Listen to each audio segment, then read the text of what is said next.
Hi, I'm Dale Russell-Fitzpatrick, and my grandfather was former Premier Joseph R. Smallwood. When he was grandfather, he was Poppy. And when he was Poppy, he was 100% ours. He gave us complete attention, and especially the little ones, and as we were each individually little, we just wrapped him around his little finger, and he was putty in our fingers or in our hands. And he was, he gave us 100% of his time when he was home and he wasn't being premier. My earliest memories is every now and again, I would see my Poppy's face on the television screen. And I would say, oh, there's Poppy Joe, how come? And Mom, of course, would try to explain. And as I got older, yes, I did. And my teenage years were potentially at times turbulent because of it. They were late 60s, early 70s. So in his career, those were turbulent times for him in the province. I'm actually the only grandchild that doesn't carry the Smallwood name because I'm the daughter of his daughter. So I carried the name Russell. All of my other first cousins, of course, they were nailed the minute they said their name. And we grew up at a time when, if you met somebody, an adult or whatever, they would say, and what's your name, young lady, and where are you from? And I had we all had almost like a spidey sense, an intuition. I don't know why, but people just wore their politics on their arms back in those days. And if we figured that they were anti-liberal or anti-JRS, I could say, my name's Dale Russell from the Bay Roberts area. And because there are lots of Russells there, none that we can figure out relationships yet, but my other cousins were nailed. I had cousins that were, no other word, bullied by professors at MUN. I've had a cousin that dropped out because of it. He couldn't handle it. I had another cousin, many cousins that grew stronger because of it. So yeah, it was difficult times. And lots of people, of course, back in those days, worshiped grandfather. So if they figured out who you were related to and they liked him and they liked his politics, well, you were fine. I inherited the history bug gene from him, and my mother lived she was part of the Confederation debates. I don't mean as a participant, but she never missed a day at Colonial Building. She and her mother went every day and sat in the gallery. So I heard all those stories.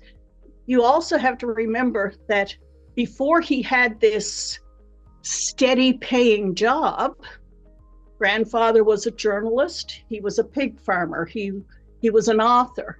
There was never a steady income, all while they were growing up. So Mom and her two brothers grew up at times in poverty. And if it wasn't for their mother's family, they would have had extremely hard times. And so, when he was organizing unions, his salary was based on the number of people that joined, and he got a percent, 10 cents, whatever the number was, I don't know it, but it was a pittance. So that's what they had to live on. The year that they moved to Bonavista, my mom was 5 that year, and her mother met the 3 children. They rented a house, and the mother met the 3 children at the bottom of the stairs and said, Santa didn't come this year.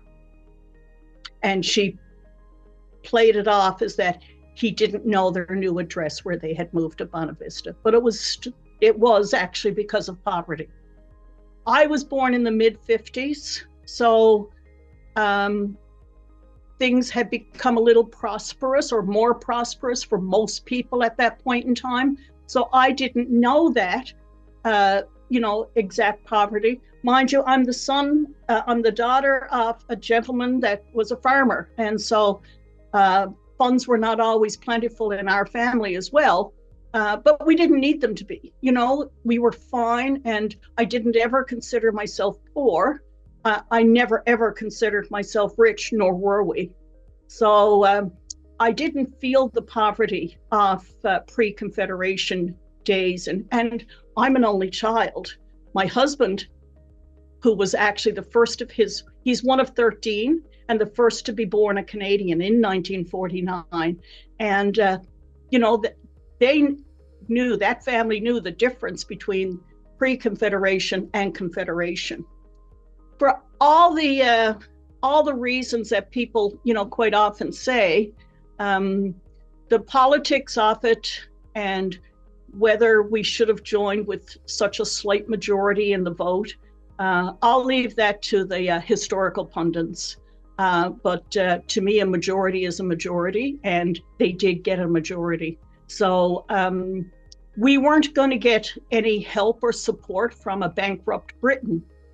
And whether we joined America or we joined Canada or we stayed the same, and I'm sure lots of people wanted us to stay the same, but I think we're lucky in that grandfather was well-traveled, even at a young age, because of his journalism. So he saw how even others in Canada were living, as he was a reporter in Halifax. He went on, of course, to New York and Boston, but he would travel to Montreal and Toronto often as well. So he saw how other municipalities and provinces worked. And, history records that he was actually, had moved his hog farm from Kenmount Road out to Gander at the request of the RCAF out there, and was, feeding the masses when the debates came up about whether they would join Canada or, those things. And he immediately jumped for the option of it would be best if we went with Canada. He was so passionate about making a better place for all of us. And so you go back to history, and yes, there were a lot of failed attempts at businesses and industries, but there were a lot that weren't. And to my mind, a business that lasted 10, 20, 30 years is a success. However, if you're anti-Smallwood, you're going to say that a business that was started in the 50s and died in the 80s or the 70s was a Smallwood failure. But that's just the way to look at it. Today, if a business lasts 25 years, we all herald it. So it's the same thing. So he tried his best with the advice he was given, and he was trusting. Some people call him naive. Some people call him corrupt. Some people call him lots of other things that we won't get into. But the thing is that he was a man, face value. So if you were his friend and he was your friend, that was face value. His handshake was, he was born in 1900. People of that era and generation, their handshake and their word was everything. So those that ill-advised him maybe should also get some of the bad press that he's gotten over the years. So because he was extremely trusting, because he took people at their face value, because it wasn't his way to lie or make up stories, even though he was a politician and people are going to say, oh, she's full of it, but no, that wasn't his way. And let me tell you, on a personal family basis, you never, ever lied or enhanced a story in his presence.